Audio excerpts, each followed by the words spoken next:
Hello students, welcome to C A C P I S academy. आज का date है 24 अप्रैल। Students, जो आज जो एनालिसिस बन रहा है, it is not with so much of what you से एनर्जी, बिकॉज जो कुछ कुछ ऐसे न्यूज़पेपर में आ रहे हैं, टीवी चैनल्स पे आ रहे हैं, जो कि एनालिसिस उसका करना भी पड़े, तो that is very much heart wrenching.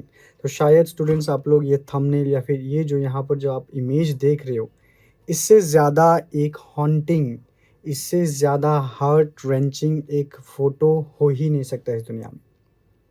So that means at first we will be discussing with very heavy heart about the Jammu and Kashmir terror attack, या फिर जो पहलगाम अटैक हम बोल सकते थे, पहलगाम अटैक।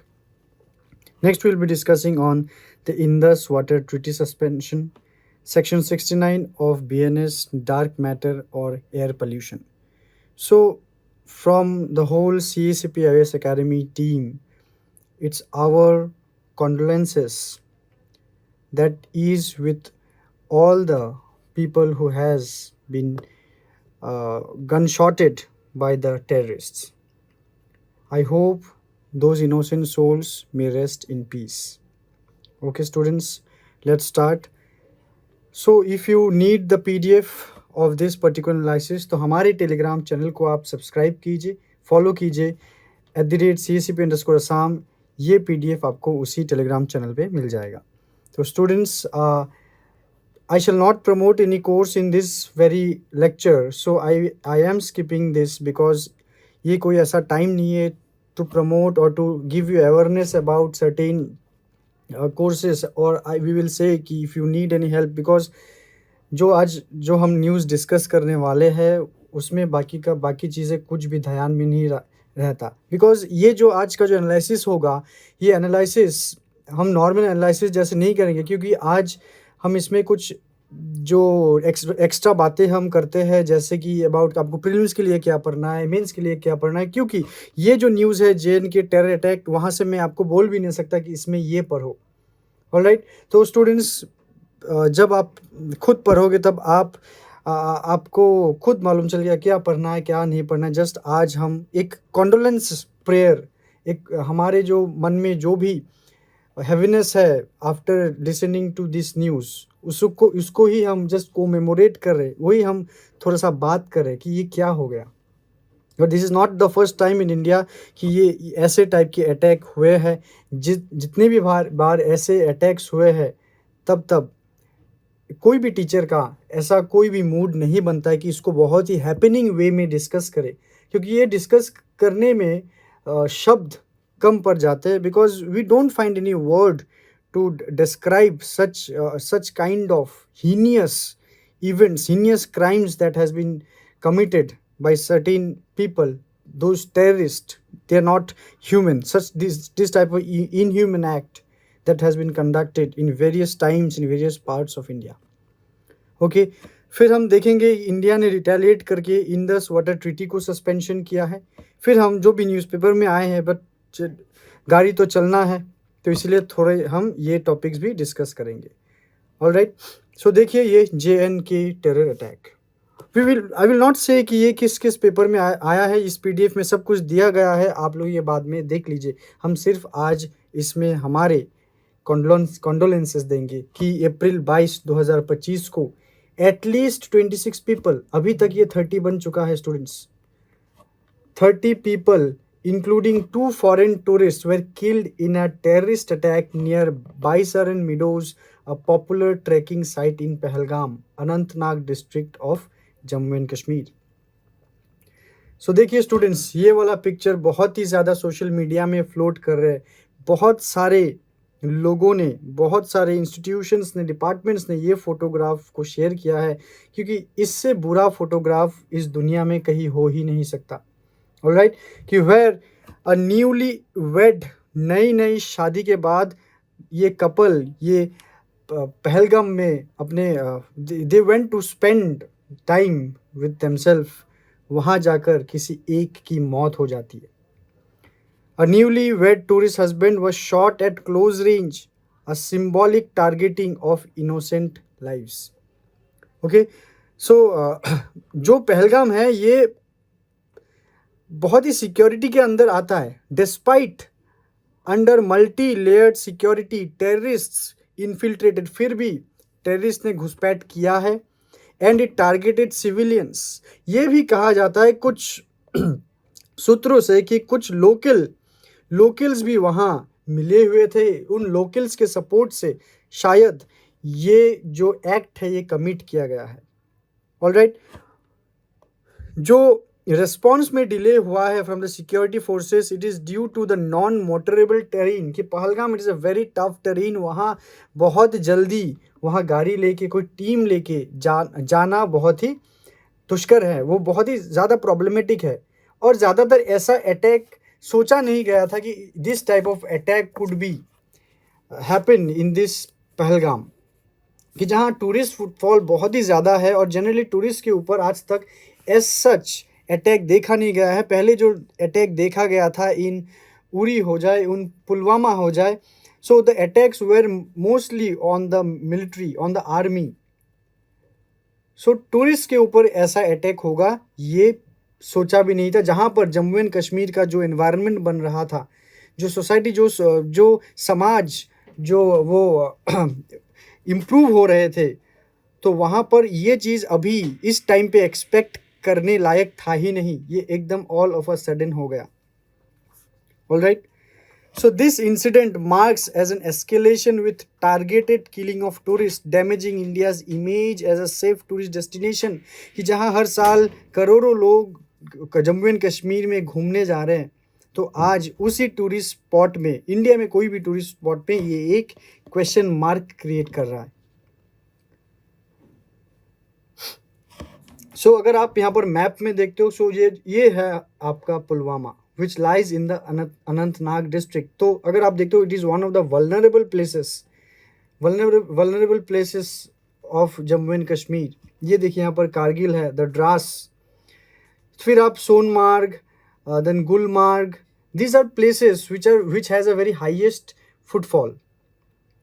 सो ये है यहाँ का लोकेशन.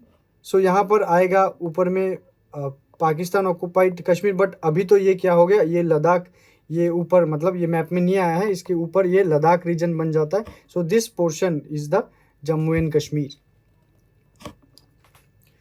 सो जो न्यूज़ में आज आया है स्टूडेंट्स कि the police has, the JNK police has issued suspected attackers your sketches. कि यहाँ पर आप स्केच देख पा रहे हो 3 लोगों का. इन अटैकर्स के स्केचेस रिलीज किए गए हैं. जैसे उनमें से कुछ लोकल्स भी हो सकते हैं, जैसे एक का नाम है आदिल गुरी फ्रॉम अनंतनाग और एहसान फ्रॉम पुलवामा. ओके, सो ये था बहुत ही एक दुखद न्यूज़. सो अभी जो हम डिस्कस करने वाला है, it is about the Indus treaty suspension. It is the retaliatory. India ने जो अभी स्टेप्स लिए हैं, कुछ बहुत ही इंपॉर्टेंट स्टेप्स इंडिया ने लिए हैं, उसमें से है एक इंडस वाटर ट्रीटी सस्पेंशन. यहाँ पर एक टाइपो है स्टूडेंट्स, तो this will be under GS2 के अंदर ये आएगा. Okay, so India holds Indus water treaty with Pakistan in abeyance. मतलब इसको अभी सस्पेंड कर दिया गया है. क्यों? क्योंकि ये it comes under the water diplomacy between India and Pakistan relation. क्योंकि इंडिया में ऐसा एक हीनियस एक्ट कंडक्ट किया गया है by the terrorists whose operations are operated from the Pakistan. तो इसी वजह से इंडिया को रिटेलिएट करना ही था. पता नहीं आगे क्या होने वाला है students, but yes, it is, I feel कि it is one of the step, very strong step that has been created by our Indian government. So from the exam point of view, we will see what is this Indus Water Treaty. See, it is basically जो Indus river है, Indus water है, उसका sharing को लेके एक treaty है. सो अगर आप इंडस वाटर बेसिन को देख रहे हो, तो यहाँ पर आप मैप को देख रहे हो. So this is the Indus, okay, this is the Indus river जो पाकिस्तान में जा रहा है. सो ये जो है, ये टोटल 6 रिवर्स को लेकर ये ट्रीटी है. इसका एक detailed video, only 1 video of Indus water treaty has been talk by me. इसको डिस्कस मैंने किया है, यूट्यूब चैनल में है. इस वीडियो का लिंक मैं डिस्क्रिप्शन में अटैच करके दे दूंगा। सो आप सिर्फ और सिर्फ इंडस ट्रीटी के बारे में अगर आपको जानना है पूरा डिटेल्स में, आप डिस्क्रिप्शन में दिए गए लिंक में क्लिक कीजिए। ऑलराइट, सो यहाँ पर जो 6 रिवर है, these are the Indus, Jhelum, Chenab, Ravi, Beas और सतलज। तो यहाँ पर इन छह नदियों में पाकिस्तान के कंट्रोल में कुछ नदियाँ हैं और इंडिया के कंट्रोल में कुछ नदियाँ हैं। जैसे कि इंदस, झेलम और चेनाब ये पाकिस्तान को एलोकेट किया गया है। रावी, व्यास और सतलज ये इंडिया को एलोकेट किया गया है। सो ये आपका एग्जामिनेशन के लिए इंपॉर्टेंट है। तो की प्रोविजंस क्या है इस ट्रीटी का, कि India can use the western rivers for non consumptive powers. जो वेस्टर्न रिवर है, मतलब इंदस, झेलम और Chenab, they are the western river, इसको भी इंडिया यूज कर सकता है फॉर नॉन कंजम्पटिव पावर्स, जैसे कि hydro power, irrigation, but with restrictions. Then a permanent Indus commission was set up for dispute resolution and annual meetings, कि इंडिया और पाकिस्तान के बीच अगर इस नदी को लेके जल का विवाद अगर कुछ हो तो परमानेंट इंदस कमीशन के द्वारा उसको रिजॉल्व किया जाएगा, सुझाया जाएगा। This treaty known for its resilience despite 3 Wars between India and Pakistan. India और पाकिस्तान बीच जो हुआ है फॉर से इन द ईयर 1947, उसके बाद 1965 में दूसरा वार एंड देन इन 1971। इन 3 वार के बावजूद भी इस ट्रीटी को वायलेट नहीं किया गया है, उसके ऊपर कोई भी एक्शंस, मतलब नेगेटिव एक्शंस नहीं लिए गए हैं, उस ट्रीटी को माना गया है। Alright, which was signed in 1960। Alright, so 47 तो इसमें नहीं आएगा, बट 65 और 71 तो ये इसके बाद ही साइन किया गया है। सो हम यहाँ पर 2 वार ही इंक्लूड करेंगे। Alright, so students, let me tell you again कि अगर आपको इसमें डिटेल वीडियो जानना है तो डिस्क्रिप्शन में दिए गए लिंक में आप क्लिक कीजिए और इस वीडियो को डिटेल्स में देखिए। ऑलराइट, तो क्या डिसीजन लिया गया है? फॉरेन सेक्रेटरी विक्रम मिश्री declare that the Indus water treaty will be held in abeyance, मतलब सस्पेंड कर दिया जाएगा विथ इमीडिएट इफेक्ट। तो इंडिया अभी इस ट्रीटी को करेंटली नहीं मान रहा है। उसके साथ इंडिया ने टोटल 5 प्रोन्ड रेस्पॉन्स लिया है to this Pahalgam terror attack. एक पहला वाला हमने डिस्कस किया है। Second one, closure of Attari integrated check post, कि अटारी मतलब जो इंडिया और पाकिस्तान का बॉर्डर है, अटारी चेक पोस्ट जो है, उस अटारी चेक पोस्ट को क्लोज कर दिया गया है। Next, suspension of SAARC visa exemption scheme, कि सार्क जो हमारा ये ब्लॉक है, उस ब्लॉक के अंदर जो इंडिया और पाकिस्तानी नेशनल्स के लिए जो वीज़ा एग्जेम्पशंस थे उसको भी लिफ्ट कर दिया गया है या फिर सस्पेंड कर दिया गया है।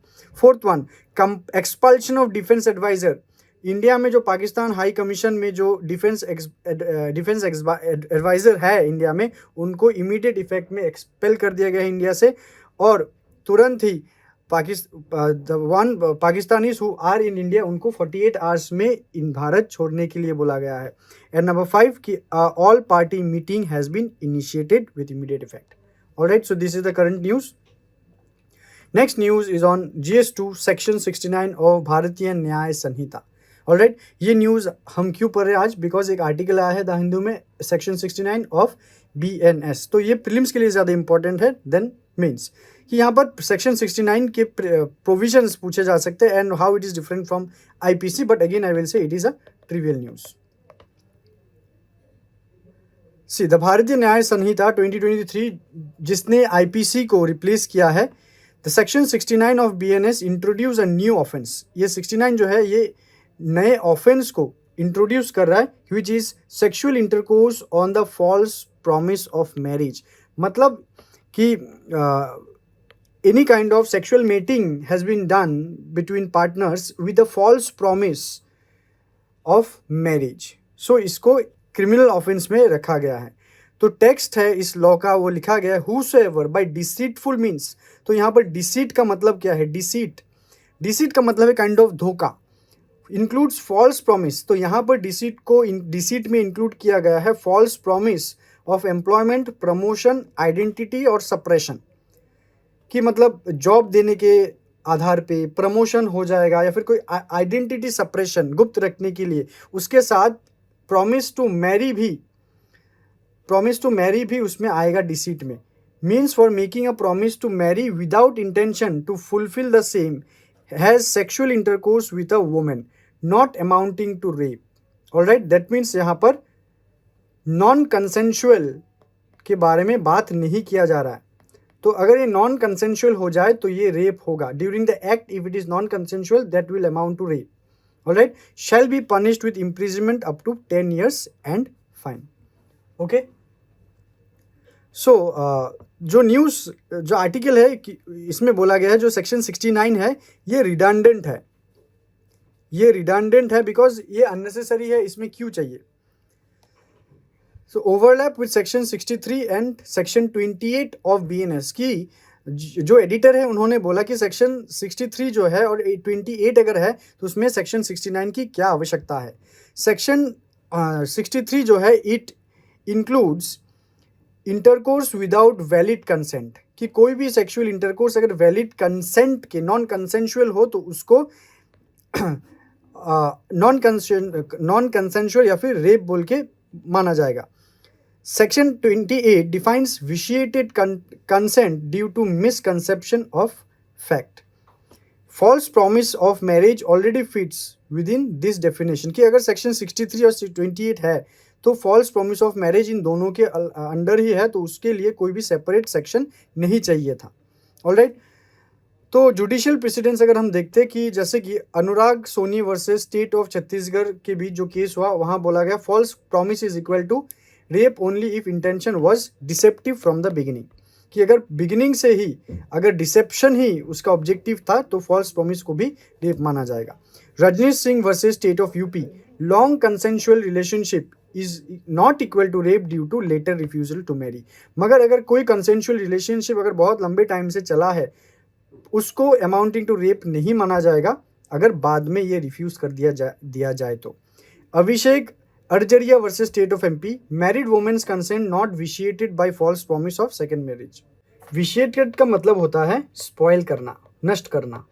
तो married women's consent not spoiled by false promise of second marriage. ठीक है, तो उसमें बोला गया है कि एक मैरिड वुमेन का कंसेंट ये स्पॉइल नहीं होता है अगर किसी ने सेकंड मैरिज प्रॉमिस किया है तो, वो फॉल्सली किया है तो.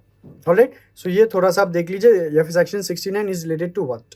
सो ये ट्रिवियल है, फिर भी अगर न्यूज़ में आया है तो हमें थोड़ा सा पढ़ना है. Next is about dark matter. तो ये साइंस एंड टेक का टॉपिक है, SNT का एक टॉपिक है, बहुत इंटरेस्टिंग है. तो इसमें जो न्यूज़ आया है वो क्या है? Indian astronomers throw light on curious case of missing dark matter. So dark matter in a distant galaxy, astronomers at the Indian Institute of astrophysics. तो हम देखेंगे ये missing dark matter, dark matter क्या है, यही हमें जानना है. ये प्रीलिम्स के लिए ही सिर्फ इंपॉर्टेंट है, नॉट फॉर योर मेंस. तो यहाँ पर जो इमेज देख पा रहे हो आप, ये कोई ओरिजिनल इमेज नहीं है, ये इट इज़ अ थॉट कि डार्क मैटर शायद ऐसा ही होगा. ठीक है, आपको ब्लैक होल पता है. ब्लैक होल क्या है? Black hole is something which absorbs all the light. जो ब्लैक होल है it absorbs all the light. उसमें लाइट रिफ्लेक्ट नहीं होता, that is a black hole. उसमें भी बहुत ज़्यादा ग्रेविटेशनल पुल है, that is black hole. Dark matter क्या है? It is not black hole.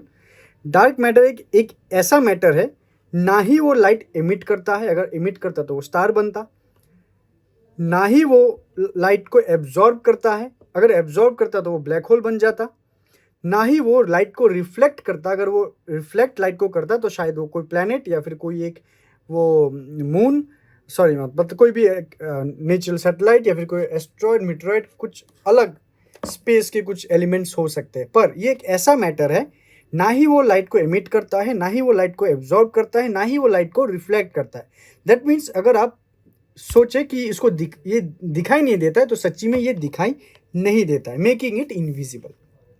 Okay, तो इसके बारे में कैसे पता चलता है? इसके बारे में पता चलता है क्योंकि एस्ट्रोनॉमर्स को लगता है कि एक ग्रेविटेशनल पुल एक एग्जिस्ट करता है, जो चीज़ विजिबल है उनको वो अपने तरफ आकर्षित करके लेके जाता है.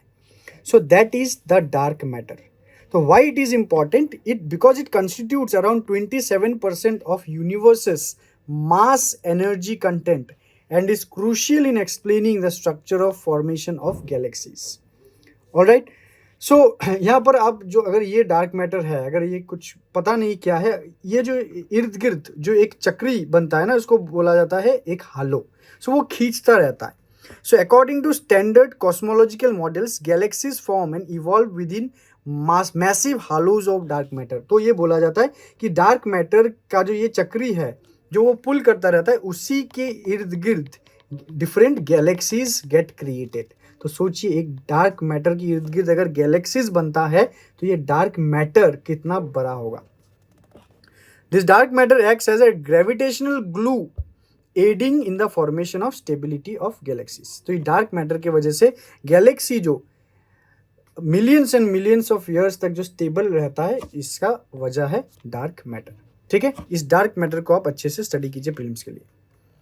Next is air pollution. हम फिर से आज एयर पोल्यूशन पढ़ने वाले हैं. हमने पहले भी एयर पोल्यूशन पढ़ा था, बिकॉज अभी आज जो एयर पोल्यूशन के हम कुछ अलग प्रीलिम्स ओरिएंटेड कुछ चीज़ें देखेंगे, जैसे कि उसके sources, impacts and some sectoral analysis. Alright, तो एयर पोल्यूटेंट्स के जो प्राइमरी और कंटेंट्स है, टाइप्स ऑफ एयर पोल्यूटेंट है. एक है प्राइमरी पोल्यूटेंट और एक है सेकेंडरी पोल्यूटेंट. प्राइमरी पोल्यूटेंट क्या है? Those are emitted directly.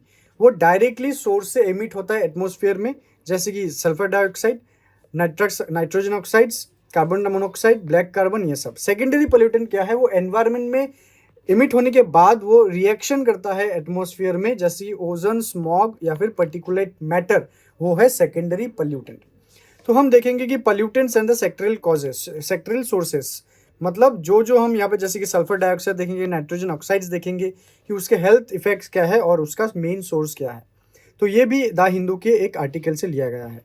जैसे कि सल्फर डाइऑक्साइड अगर लोग इनहेल करते हैं तो उसके हेल्थ इफेक्ट है, it causes acid rain and respiratory issues. Main source क्या है? Energy sector, specially coal based power plant.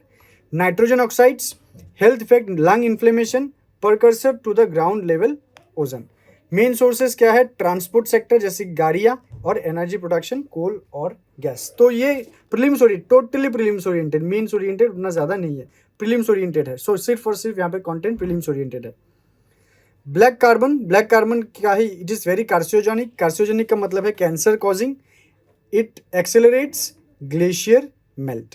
Main sources biomass burning. Just biomass burning मतलब क्या? जैसे कि लकड़ी जलाना, cooking in rural homes, waste burning, अगर आप अपना जैसे फॉरेस्ट क्लियर करना, खेत क्लियर करना, और स्टबल बर्निंग जो किया जाता है इंडिया में, तो उसके वजह से ब्लैक कार्बन रिलीज होता है एटमॉस्फेयर में. Then is methane. Methane is the very potent green house gas.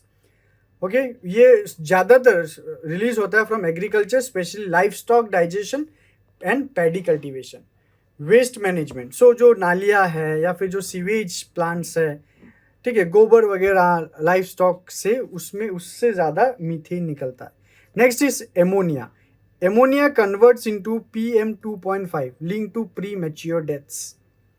बहुत ही डेंजरस है ये, इसको ट्रैप नहीं किया जा सकता. Main source agriculture, fertiliser use and life stock.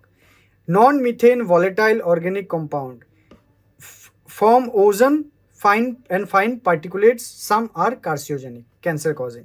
Sources क्या है? सॉल्वेंट, जैसे कि पेंट है, क्लीनिंग एजेंट है, केमिकल्स है, डियोज है, उसमें उससे जो निकलता है. पेंट में देखना बहुत ही स्ट्रॉन्ग, नेल पॉलिशेस में बहुत ही स्ट्रॉन्ग एक क्या बोलते हैं, फ्रेगनेंस सेंट आता है ना, वही है non methane volatile organic compounds.